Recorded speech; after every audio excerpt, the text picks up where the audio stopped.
Morning সকালে ঘুম থেকে উঠে ব্রাশ করে ফ্রেশ হয়ে এখন আমি বানাচ্ছি চা। দুধ দিয়ে কড়া করে আমি এখন 2 কাপ চা বানাচ্ছি। 1 কাপ আমার আর আরেক কাপ হচ্ছে বাপির। বাপি এখন ছাদে রয়েছে, তাই জন্য আমি আমার 1 কাপ ঢেলে নিলাম, যাতে বাপি এলে পরে বাপির চাটা গরম করে নিতে পারে। টেবিলে বসে চা খাওয়া কমপ্লিট করে এখন শুরু হচ্ছে সকালে টিফিনের প্রিপারেশন। আজকে আমি বানাচ্ছি আলু গাজর বিনস আর কড়াইশুঁটি দিয়ে একটা তরকারি, যেটা গরম গরম রুটি দিয়ে খেতে ভীষণ ভালো লাগে। আগে প্রেশার কুকারে আমি এই ভেজিটেবলগুলো একটু বয়েল করে নিয়েছি, তারপরে ফ্রিজে রাখা খানিকটা কড়াইশুঁটি তেলের মধ্যে দিয়ে একটু ভালো করে সিদ্ধ করে নেব, যাতে শক্ত ভাবটা কেটে যায়। তারপরে এর মধ্যে দিয়ে দিচ্ছি কিছু টুকরো টমেটো, আর টমেটোগুলো একটু নরম হয়ে যাওয়া পর্যন্ত ওয়েট করে তারপরে হাফ বয়েল ভেজিটেবলসগুলোকে আমি ওর মধ্যে ঢেলে দিচ্ছি। ভেজিটেবলগুলো প্রায় 70% বয়েল হয়েই রয়েছে। এগুলোকে ভালো করে কড়াইশুঁটি আর টমেটোর সাথে মিশিয়ে নিয়ে ভালো করে একটু ভেজে নেব। আর এটাকে আমি এখন একটু চাপা দিয়ে রাখবো, যাতে যেটুকু বাকি আছে সেটুকু ভালো করে সিদ্ধ হয়ে যায়। 5-7 মিনিট মতন রেখে এরপরে আমি ঢাকনাটা তুলে নিলাম। এর মধ্যে এখন আমি অ্যাড করছি অল্প পরিমাণে চিনি, অল্প নুন আর সামান্য হলুদ। হলুদটা কিন্তু অপশনাল, দেওয়াও যায় নাও দেওয়া যায়। এই তরকারিটা ঝোলঝোলও খাওয়া যায়, আবার মাখা মাখাও করা যায়। আমরা রুটির সাথে একটু মাখা মাখা তরকারি খেতে পছন্দ করি বলে এর মধ্যে আমি অতিরিক্ত জল অ্যাড করব না।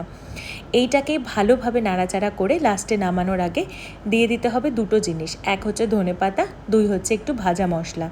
এটাও অপশনাল, না দিলেও চলে, কিন্তু দিলে একটুখানি টেস্টটা ভালো হয়। যাই হোক, টিফিন এদিকে কমপ্লিট আমার করা, আর ওদিকে মামনি করছে গরম গরম রুটি।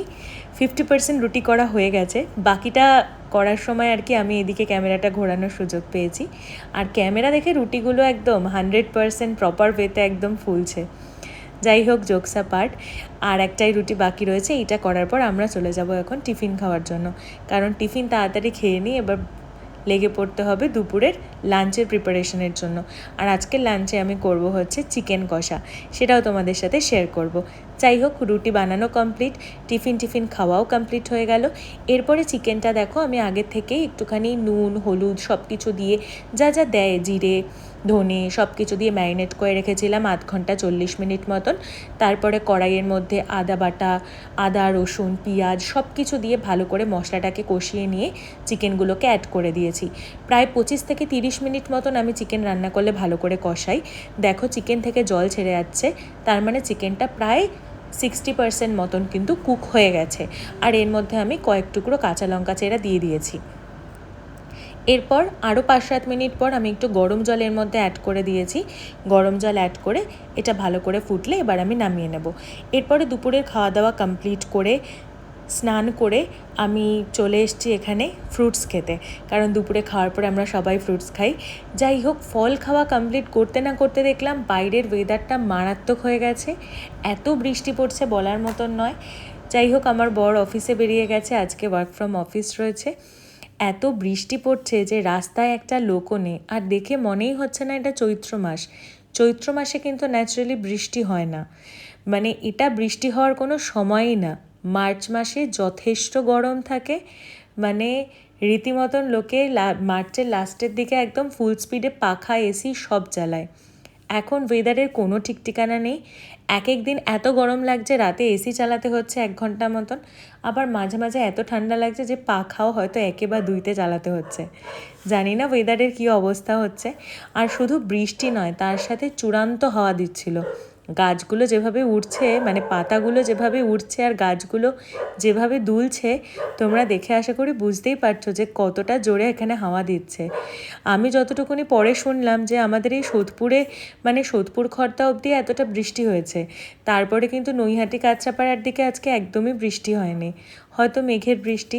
যাই হোক, বৃষ্টি সবসময় ভালো লাগে, একটা মাটি ভেজা সোদা গন্ধ, একটা মন ভালো করা পরিবেশ। কিন্তু অবশ্যই যারা এই সময়টায় অফিসে বেরোয় বা বাইরে কাজে যায় তাদের জন্য খুবই অসুবিধার। যাই হোক, দুপুরের এরকম একটা পরিবেশ দেখার পরে আমার ঘুমের সময়ও চলে গেছিলো, ভাত ঘুম দেওয়ার আর সময় হয়নি। একটু রেস্ট নিয়ে আমি আবার চলে গেলাম বারান্দায় দেখতে যে বৃষ্টি কমেছে কিনা। প্রায় 0.5 ঘন্টা মতন টানা বৃষ্টি হলো। এখন দেখো বাইরে বৃষ্টিটা একটু কমেছে, দেখে বুঝতেই পারছো গাছের পাতাগুলো অতটাও আর নড়ছে না, হাওয়াটাও অনেকটা কমেছে, পরিবেশটা কিন্তু একদম ঠান্ডা হয়ে গেছে। তারপরে বিকেলবেলা উঠে ফ্রেশ হয়ে এখন আমি বিছানাটা ভালো করে গুছিয়ে নেব। মুখ টুক ধুয়ে বিছানা ফ্রেশ করে ঠাকুরকে একটুখানি ধূপ দেখিয়ে নিয়ে তারপরে এখন চলে যাব নিচে, কারণ সন্ধ্যেবেলা আবার আমরা সবাই মিলে চা খাবো। আর যাই হোক, দুধ চা এখানে বানিয়ে নিচ্ছি। চা বানিয়ে নিয়ে চা খাওয়ার পরেই আবার টিফিন। আজকে টিফিনে আমার বর মানে সন্ধ্যের টিফিনে নিয়ে গেছে ডিম পাউরুটি, সেটাই আমিও বানিয়ে নিচ্ছি এখানে। আর ডিম পাউরুটি বানানোর সময় আমি একদম অয়েল ইউজ করি না, বাটারে খেতে ভীষণ ভালো লাগে। আর পাউরুটি একটাই ছিল, সেই যে চায়ের দোকানে পাউরুটিগুলো পাওয়া যায় না, ওগুলোর টেস্টটা ভীষণ ভালো হয়, আমার তো খুব ভালো লাগে। যাই হোক, সেই একটাই পাউরুটি এখানে ভেজে নেব, আমরা সবাই মিলে ভাগ করে খেয়ে নেব। কারণ হচ্ছে গিয়ে যে আজকে যেহেতু দুপুরেও চিকেন খেয়েছি, রাতেও খাবো, তাই জন্য সন্ধ্যের খাওয়াটা একটু হালকা পাতলা রাখাই বেটার। যাই হোক, এরপর রাতের ডিনার কমপ্লিট করে গুড নাইট।